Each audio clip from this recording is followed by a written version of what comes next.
Okay, everyone, going online, just waiting for the stream to come up. Let's see what's going on. Okay, got it. Hello, hello, hello. Let me pause that. Okay, hello, hello, hello. So, hello, everyone. Welcome to week 9. I know it says week 8 up there. Let me fix that real quick. Week 9 of Introduction to Agent-Based Modeling. In this week, we're going to be covering Unit 7, which is about verification, validation, and replication. So this is the first time when we've gotten to the point where we are no longer just worrying about building our model or analyzing our model, but we've now gotten to the point where we're actually going to start looking at how to well, I mean, in some ways it is building our model still, I should say that. Let me take that back real quick. But we're not just worried about that. We're also worried about making sure our model is running correctly. We're making sure our model actually matches real-world data. And we're making sure that someone else can take our model and replicate it, right? That, in fact, that we are contributing to the scientific progress, the accumulation of scientific knowledge, as the phrase sometimes is used, right? And so given all that, this section is really important, right? This talks about how you should make sure that what you think is going on in your head in terms of the model is actually matching what's implemented in the computer, right? And that what is implemented in the computer actually matches what's going on in the real world, right? And that what you've done, you can write up and describe in such a way that someone else, another student in the class, for instance, can take your model and actually replicate it and build a new version of it and show the same results, right?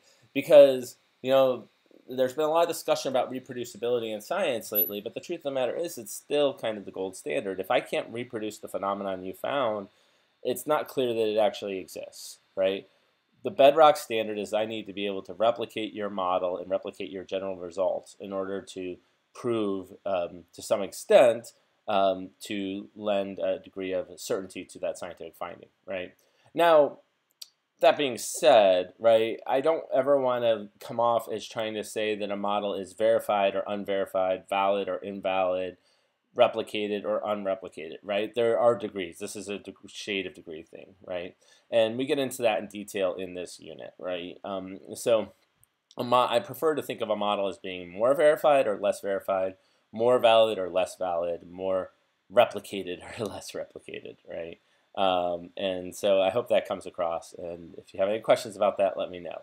One big administrative note right off the bat. There were some questions about the due dates. And I did check back and compare, and somehow the dates had translated wrong when I moved them over to this calendar for this year as opposed to last year. So basically all the remaining due dates, which is the final model design, the final model peer review, and the end of the course, have all been shifted back 1 week, right?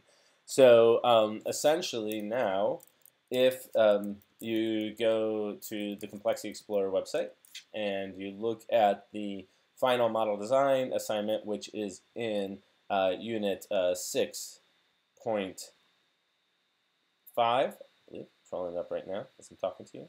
For some reason it's being slow. Oh, great. Let me get back to 6.6. I apologize. 6.6. If you pull up 6.6, you'll now see that the due date for the final model assignment is now not September 9th, but rather September, wait, I gotta do this math right. September 16th at midnight at the East Coast, sorry, on the Pacific Coast, which is September 17th at 3 a.m. on the East Coast, or September 17th at 9 a.m. in Central European summertime, right? So this has all been shifted back exactly 1 week. So it used to be due on the 9th, and now it is due on the 16th instead, right? And then as a result, the peer review deadline is now September 30th at midnight on the West Coast, 3 a.m. October 1st on the East Coast, 9 a.m. October 1st, Central European summertime. And then if you look at the overall course, right, and the reason why I'll tell you why this matters in a minute, but the overall course is now set to end on October 7th at midnight on the Pacific Coast, 3 a.m.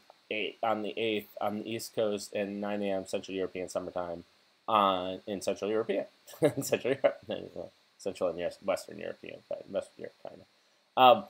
Anyways, the point I want to make is one thing I want to make the point about is that the last week there is so you might think, well, why does the course go a week past the end of the peer review? That's to make sure that you've got all the tests done, right? So by that point, you'll have gotten all your grades. And now, if you need to go back and take a test you didn't take or something like that to get your 70% for the certificate, you can do that, right? So that week is set aside to specifically allow you to finish up things like that, right? Okay. Remember, you need a 70% on the course as a whole in order to get your certificate. Okay. So yeah, so that's the way it's gonna work. So there is an extra week for everyone that I had not mentioned before. So that's the big change that's come up. If you have any questions about that or concerns or anything else, remember the easiest way to get a hold of me is to hop on these office hours and send a message over the YouTube chat. If you're watching right now, and I see there's 5 or 6 of you watching right now, go ahead and send a question that way. You can also tweet me at intro to ABM. You can email or you can post a question in the discussion forums. I have chat I could go through and harvest good and interesting questions every week. And I'll adjust them as we go through. Right now, by the way, also, don't wait till the last minute to post your questions because I may be saying there's a slight delay between when I'm talking and when you're seeing me. So I may be saying, well, that's it for today as you're posting your questions. So make sure and get it in early if you're going to post any questions, okay? So let me just check real quick on the Twitter feeds. See if anything's come up. It does not appear to be the case. There were some great texts. I don't know if you follow the @intro to ABM, you'll see there was some interesting discussion where someone had actually found some of the flocking phenomenon that we had described in our early courses, and so that was posted, and you can see video of it up there. Also, some great messages from people who were building their first ABMs and putting them all together. So that's fantastic. Thanks everyone for putting those comments out there. Okay. Last thing. Okay, we're moving over to the actual rest of the questions.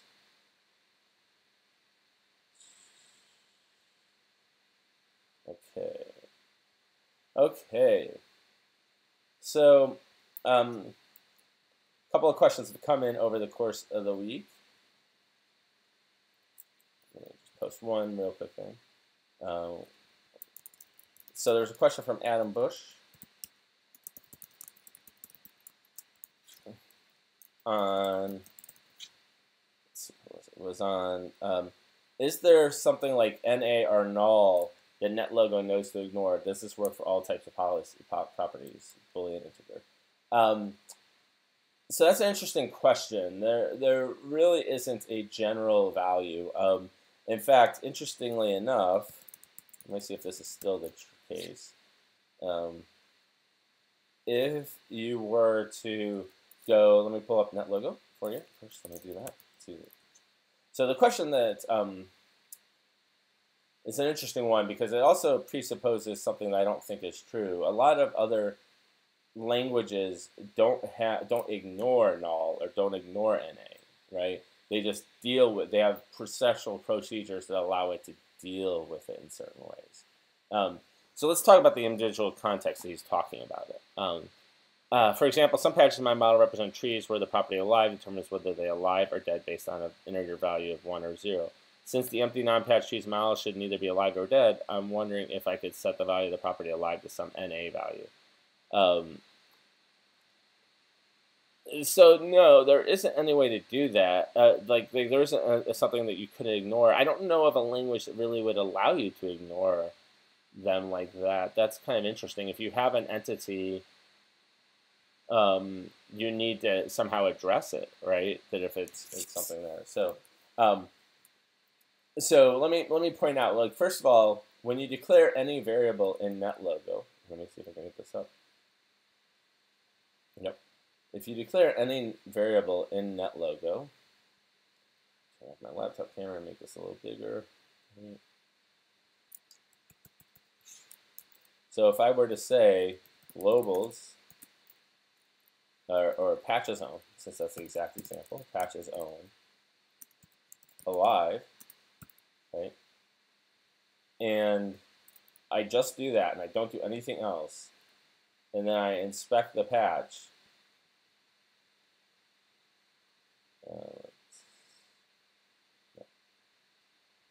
Sorry, I have my camera, the window browser back in.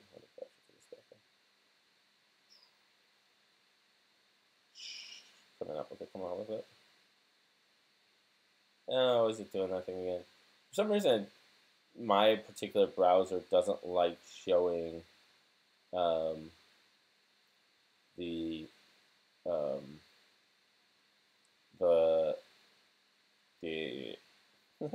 the inspection window. So the only way I can show it is if I show you the whole desktop. So let me do that real quick.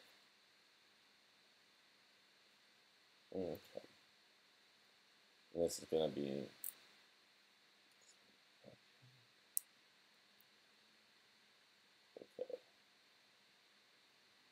okay, it's going to be a little weird at first.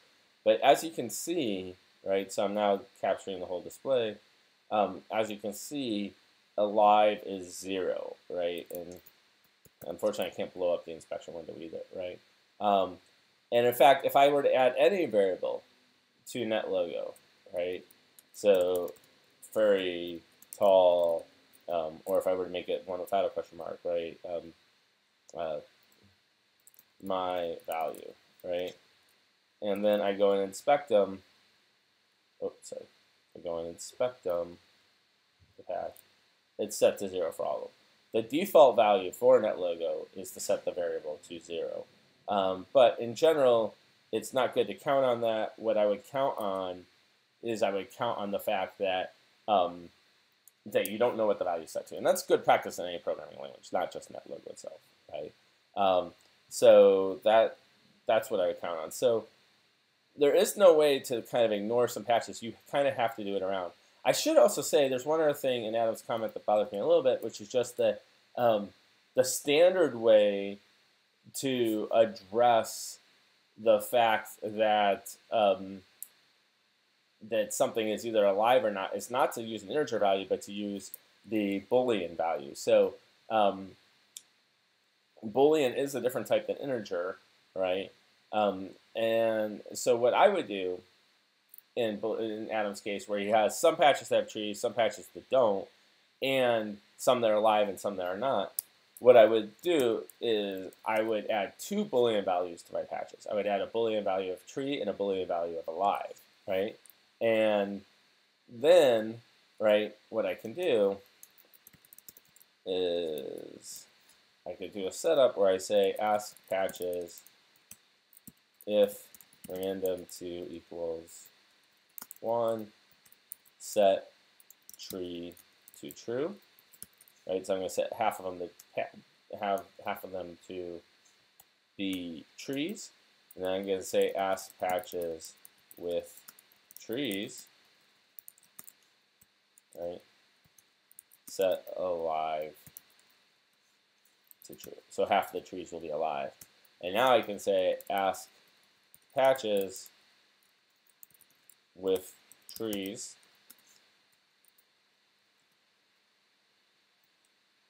if alive, set patch color green. In fact, it's a good case to use if else. Else set patch color brown. Right. So if I do that, nothing. Oh, it's tree, not trees. Right, and so if I do that, and now I type setup, oh.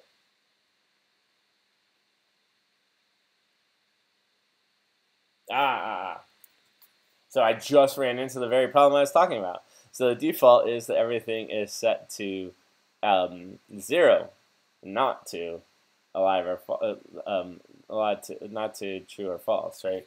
So I actually have to tell it that this is going to be a Boolean variable and not the other variable. So I'm going to set tree false, and then if it's If I flip a coin and it's true, then I'll set it to true, right? Oh, and I want to do the same thing here. Set alive to true if random2 equals 1. Set alive to true. Okay. So I just ran into the same problem because basically the default is setting tree to 0. Well, really what I wanted to do is set default to tree to false. And so it's the exact same problem. This, for some reason, I'm not getting any brown trees. Let's see. Oh. I set them all to true, so all the trees are alive. So let's run that one last time. And there we go. Now we got some dead trees and some. Oh. We got the same trees from last time, so let's do clear all first. We always got to do that, right? There we go. So now about half the trees are alive, half the trees are dead. And if I want to just address the patches with trees, I just say ask patches with trees. And that's the standard way to handle that. So that's really the answer to your question. Is the real way to answer, do what you're trying to do would be to have a variable describing whether or not that particular property exists. And if you want to address all the patches that don't have trees on them, then you just say ask patches with not trees, right?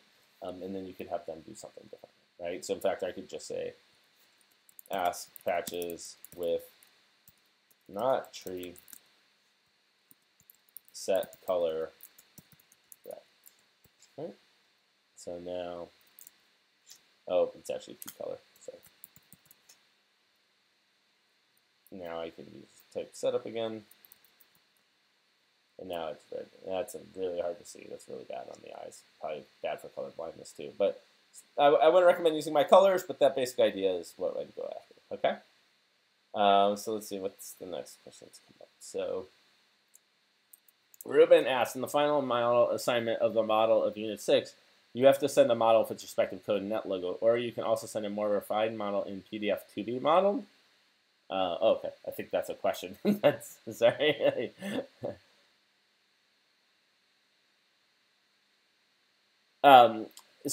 Yeah, so basically this class, the final assignment is to build a model.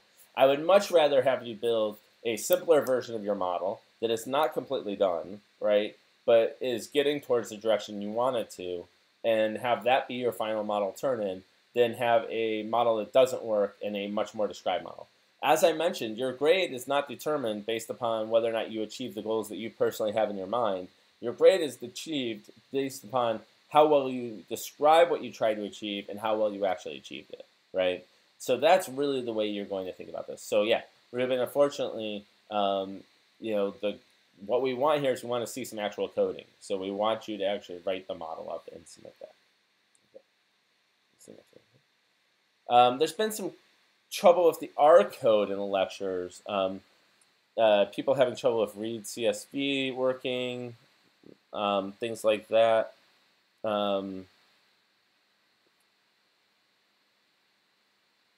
So the one of the big complaints seems to be, one of the big concerns seems to be that people are either taking the code directly, and in the code, let me pull it up. Let's do that. Let's pull it up actually. In the actual R code that I provided, there is a place where you have to put in the path to where you actually have your data, right? And there is a workaround to this. There's something called file choose that people in the forum have discovered. But the way I talk about it in the class, right, there is a the actual solution is to modify the R code correctly. And I thought I made that clear, and I apologize if it wasn't. At the very beginning, there is something that says set WD and then path to data. And you have to change that to the working directory where your data actually is. Or you can actually modify the read CSV to go directly to where the data is. So let me pull up that code exactly. So this is in Unit 6. I gotta find the R code real quick. Give me a split second. There we go. Okay. Let me pull that up. And if you have troubles, there's been some good discussion on the forums about how to take care of this, so I highly recommend that. So one thing you can do, so in this particular code, okay, interesting. Okay, so in this particular, this is not actually the particular code that we had before. Let me find. I can't find the one that they're actually talking about. I'm having trouble with that. Give me a split second.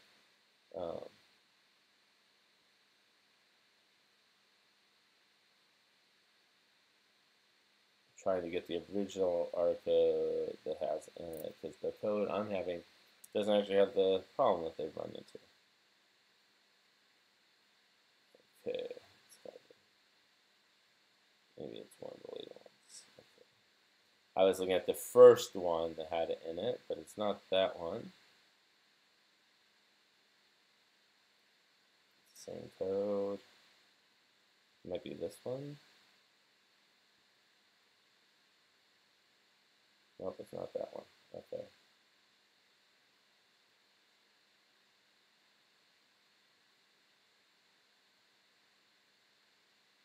Sorry, I'm trying to find. There's two different ways to do this, and I think I did it two different ways in the code. Okay. Well, it might be easier just to show you how to do it the other way.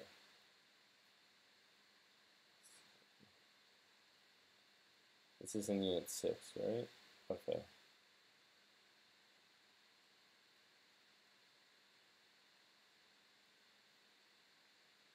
Yeah, okay. Let me show you what's going on here. I'll just show it to you from here, right? So, let's see. Probably need a new window capture for this.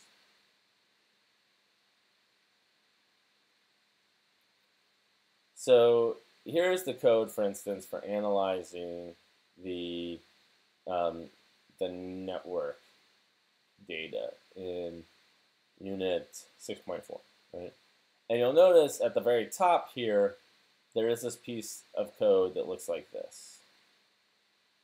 If you don't have that code in there correctly, right? If you don't have that that path correct.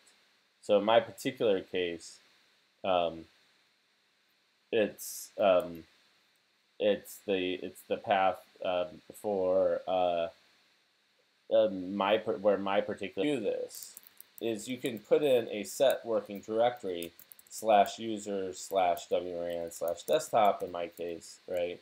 Or to whatever path it is, and then you can delete this. And then some of the R samples I put up, I actually, rather than having it typed out like that, I did that and I would put in something like path to data. And path to data is not a special command, that's a clue that you're supposed to replace that with the path to data. Now, another thing that one of the students figured out was that there is a special command we can use in R called file.choose, right? And if we run this, it will actually, let me see. It will actually bring up a little chooser window where you can go and just click on the data that you want, right? So you're probably not seeing this. Let me see if I can capture that. So you'll get something that looks like this.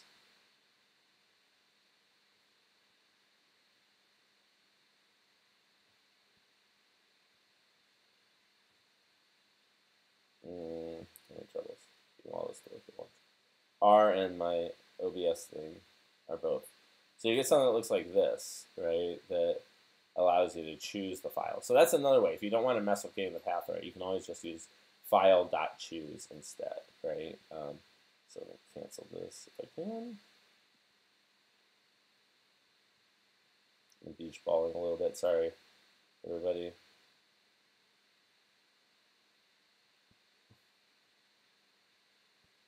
Let me just get rid of that. Okay. Okay. So that's just the file.choose. So you can use that instead. Otherwise, you have to find the path. And that works on some, the concern was that maybe it works on my Mac, but not on a PC. But it actually works on both Mac and PC, the path thing. You just got to get the path right. Okay? So there have been a couple questions that have come up while I've been talking, so hopefully that fixes those issues. Let me try and get R to quit because it's causing my machine to slow down considerable. R is not the nicest in terms of memory. Okay. Okay, there you go. Got rid of it. Okay, so there's a couple questions that come up during the presentation. So Madi has a question. I have a question about the size of patches in the world. There is a relationship between the size of the patches and the probability of occurrence is a phenomenon like diffusion or randomly access the same patch by different agents. There's no relationship between the size of patches and the probability of occurrences. There is a relationship to the number of patches, obviously, right? So in that code snippet that I was showing you there, right, nothing is going to affect the probability of any particular square becoming a tree or alive. What's going to affect is the number of trees or lives depending upon how many patches I have. So for instance, if I say count patches with alive, right, I must have done something weird there. Count patches with alive. Huh, that's a setup. Expect a true false value. Got 0 instead, so something is still not getting initiated right. Oh, this is interesting. So I didn't set alive for the patches that don't have trees, and so that's what's causing that problem. So I could do that, right? I could, for instance, set alive false for all patches, right, whether or not they have a tree, and then this will work, right? So show count patches with alive. Oop, I have to run setup again. I did that. Right, 263, show count patches, 1089, right? Now if I increase, so one thing I want to make clear, absolutely clear, is if I increase or decrease the size of the patches, that's not going to do anything, right? All that does is change the visual representation, right? So if I run setup again, I'm not going to get exactly the same numbers, well, I'm going to have the same number of patches. I'm not going to get the exact same number of patches with alive. Here it's 240, before it was 263, right? So the size of the patches does nothing. But what does affect these numbers is if I increase the size of the world. So say I make it a 41 by 41 grid instead of a 16 by 16 grid, right? And now I run setup. And now I run show count patches. Now there's almost 600 more patches than there were before. And if I run show count patches with alive, there's almost twice as many, not quite, a little bit, 1 3/4 as much, right? So that definitely affects it. So I hope that answers your question, Monty. Could you talk about the peer reviews and how they impact in just the same way that all the other parts of the class count, right? So it doesn't get any special weighting. So as long as you're doing okay on it, you should be fine.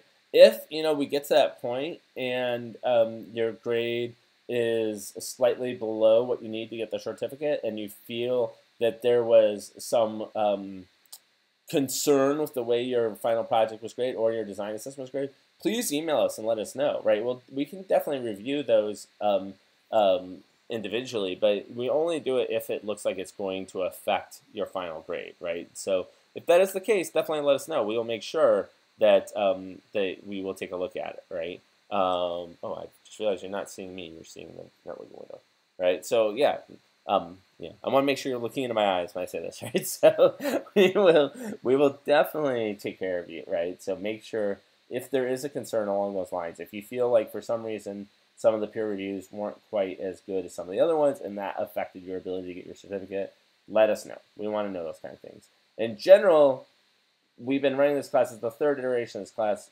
We have not yet found an instance where that has been the case, right? Either, because we do 3 peer reviews and it averages out across them, right? Even if you get one bad peer review, one peer review you don't think is quite up to merit, right? Then, the other 2 cancel it out essentially. Or you've already got, it doesn't matter. If you're that concerned about your grade, you're probably going to pass the class anyways. So don't worry too much about it, okay? So Madi also asked, what would be the best criteria or strategy aside about the size of patch and size of the world?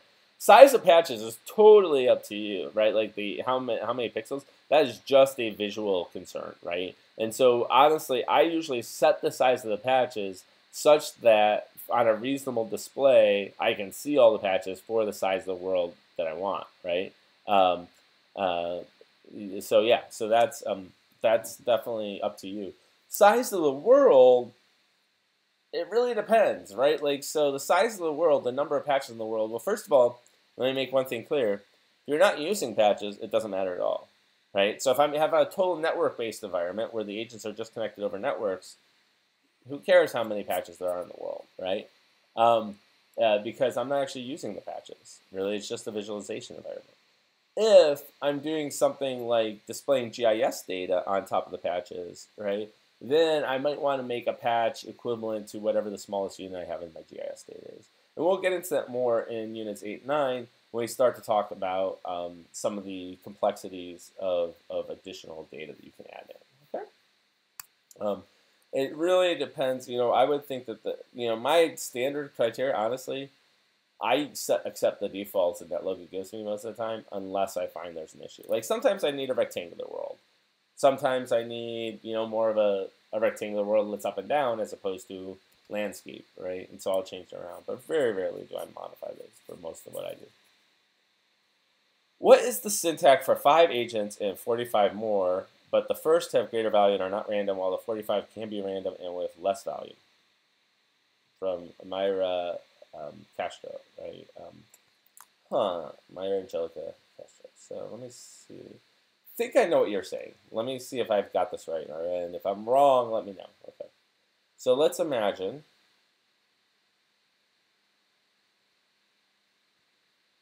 that we have 50 agents. We want 45 of them to have some random value, but 5 of them to have the same value. So we'll call it buff, right? Because that's always fun to do. All right. So what we can do, so we can actually, one thing I like to do, even though we know all wealth is set to 0 beginning, let's just do it to make it more explicit. All right, so we'll set everyone's wealth to 0. Now, what we can do, we can take advantage of the fact that now we know that all the turtles have a 0 wealth, and so we can ask n of 5 turtles, and so that'll just give us 5 random turtles, set wealth to 100. All right?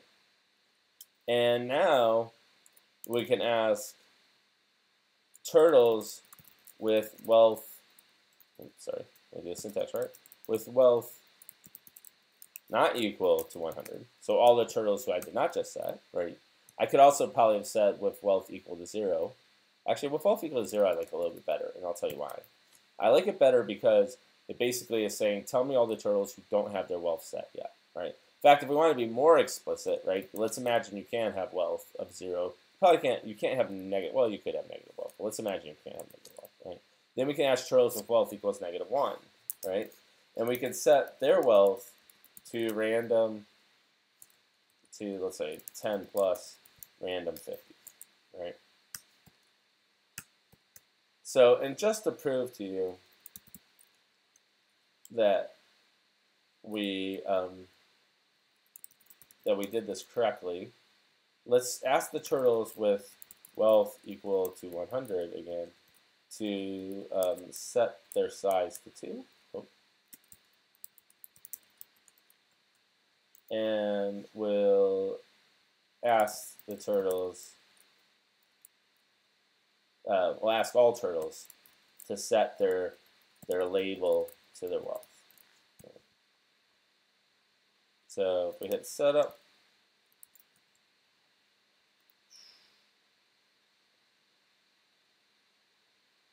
got the syntax wrong. It's n of turtles 5. No, I did something else wrong. Oh, I haven't created any turtles. I need to create some turtles. Create 50 turtles. That helps.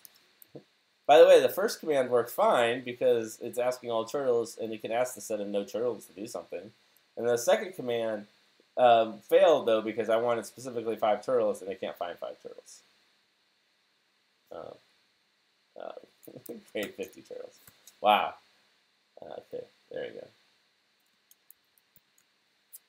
Oh, you know what? Might help a couple. Let me do a couple other things real quick. Set x, y, random, x core, random, y core, set color white.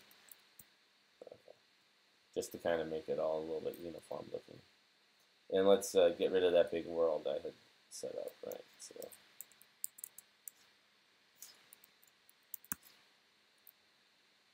Okay.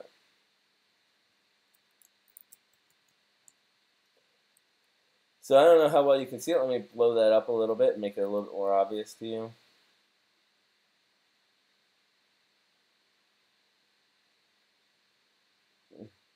Right. So as you can see, right, there's 5 turtles exactly that have a wealth of 100, right? And then there's a bunch of other turtles that have some random variable.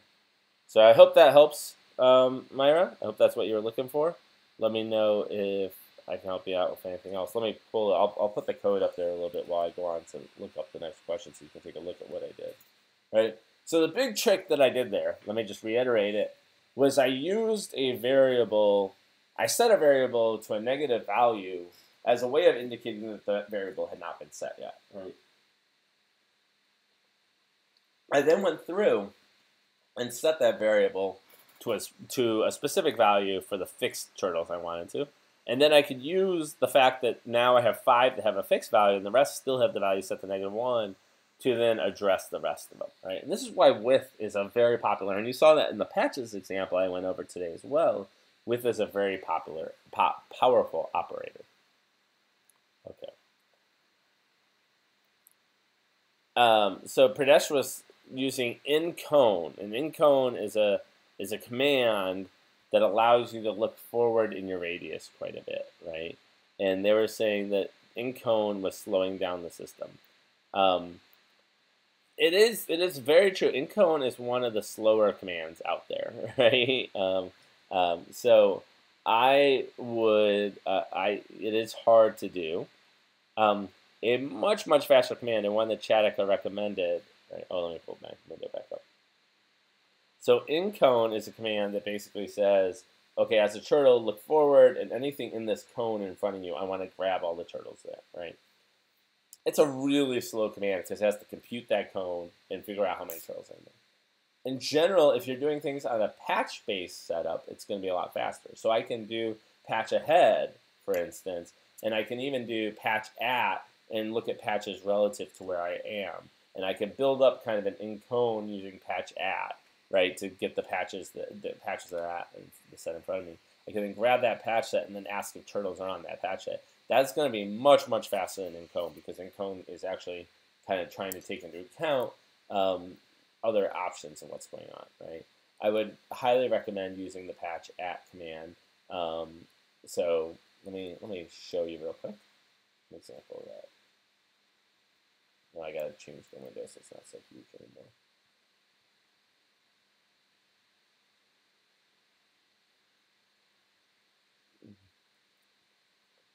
Okay. So let's leave that all the same, right? So ask turtles, and let me actually get the encode syntax down because I always forget it.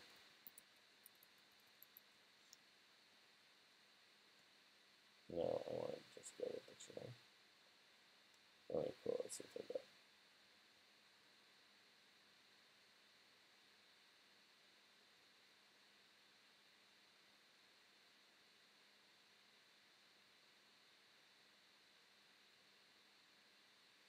Start pulling up the window so you can see it too.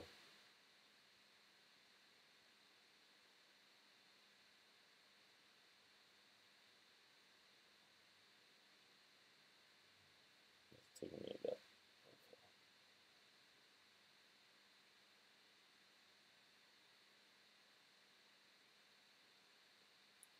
Okay. Right, okay, so incone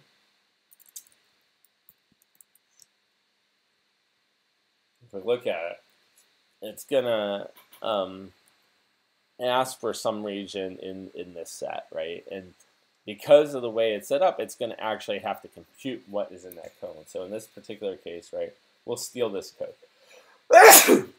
Excuse me. So we'll steal this code right here and use this, right? So ask turtles, ask patches in cone 360 set p color red, right? So that command is actually not a very fast command, right? And as you can see, it generates this little cone in front of each one, right? So let's instead imagine I just want to get like the patches immediately in front of me. One other cool command that you can use, oh, I didn't actually show you that. Hold on, let's switch back. So,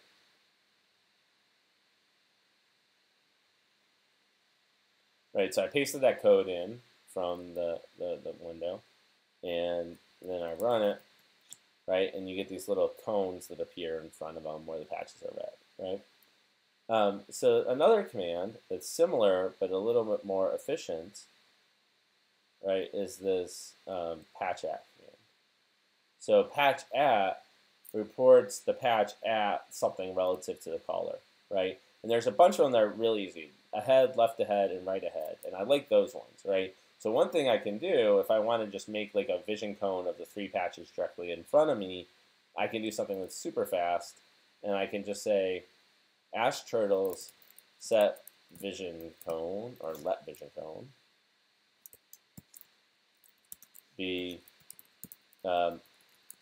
patch set, patch ahead. Oh, I'm not showing you this.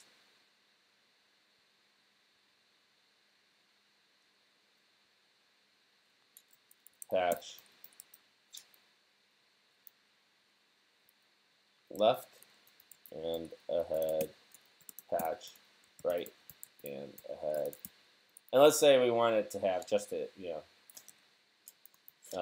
so that's some, that's basically going to give me my vision cone, and then I can say ask a vision code, because this is a patch set p color red. So this is quite the same thing, but it's going to give you, oh, right and ahead, number and a number, really? Oh, yeah.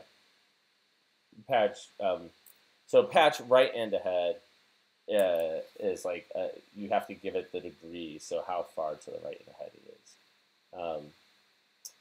In fact, given that, actually patch at is probably the better way to do it. So patch at is probably faster because it doesn't have to do the equal calculations. So that's probably a quicker way to do this. So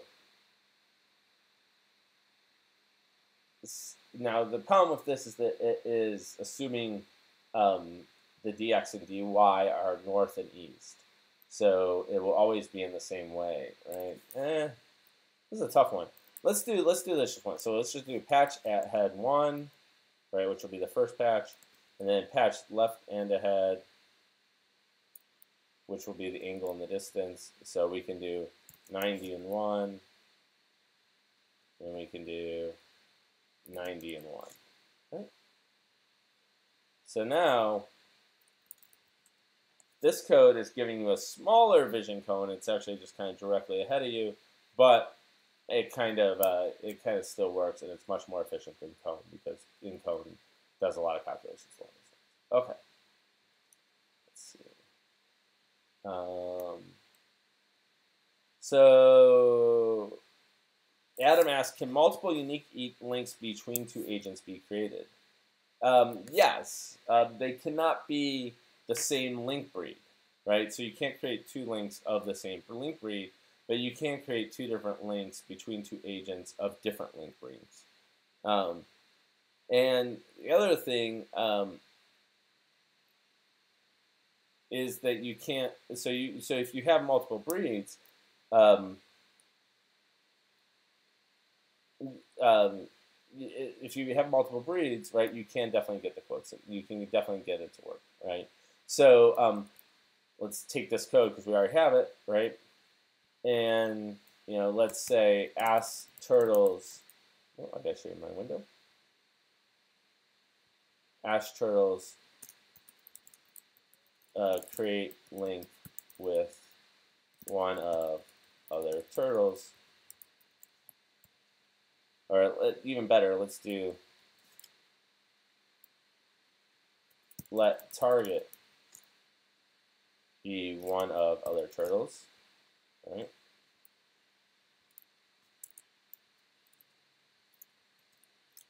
Create link with target. Now, if I try and do that same command again, create link with target, I'm not gonna get. Let me try. So if I do this, I hit setup. It runs, but it silently fails. It's actually only creating one link, right? It's not creating a second link. So if I can prove that to you, I can go to any of these different links, and if I click on a link, if there were two, I should see two links there. Actually, I'm having trouble clicking on that link. It's probably because the size is too small. Right. Let me do something real quick. Edit. Make sure patches a little bigger. Right, so this helps in just clicking on things. No, why can I not click on this link? I can click on this link. Right? Unfortunately, so it doesn't actually create two links, it only creates one. Now, what I can do is I can do undirected link read friend, I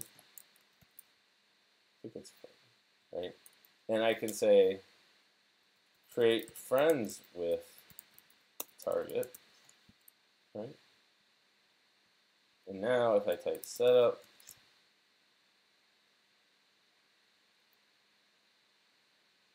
oh, that's right. So I can't. So another small detail is I can't do actually breeded and unbreeded links in the same world. So I'd have to create a second. So let's say enemies and friends, right?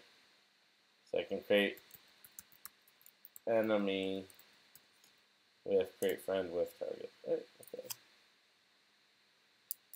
Now I should be able to do this, right? And now, if I click on any one of these links, I can click on the link. Click on the link. Why am I having trouble clicking on links today? There is both a friend and an enemy link going between the two targets, and I can show. Let me see. Let's see how I can do that. I can ask friends set color red. Yeah, you kind of saw that, right? Let me do it this way. Ask friends set thickness 1, right? And so now you see that there's friend links between all of them. Let me set it back to 0. And now I can ask the same for enemies. All right.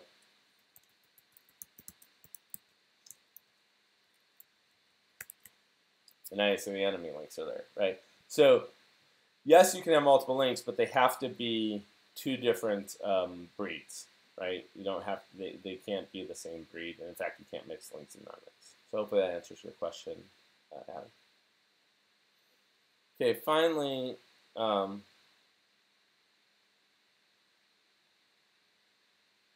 so we did change the final project deadline. There were still some concerns, maybe? Is this right? I haven't looked to see if these are after. Maybe people didn't notice it, but the final deadline has changed. Unfortunately, that's the latest we can possibly go. And so that is the final deadline, and that will be the final deadline change, right? So hopefully everyone saw it. It is official. It has been moved back 1 week. So it is officially February 17th. Or, sorry, February 17th. Wow, I'm really off date. September 17th. So it has been moved back. Okay, a couple other questions came through on emails.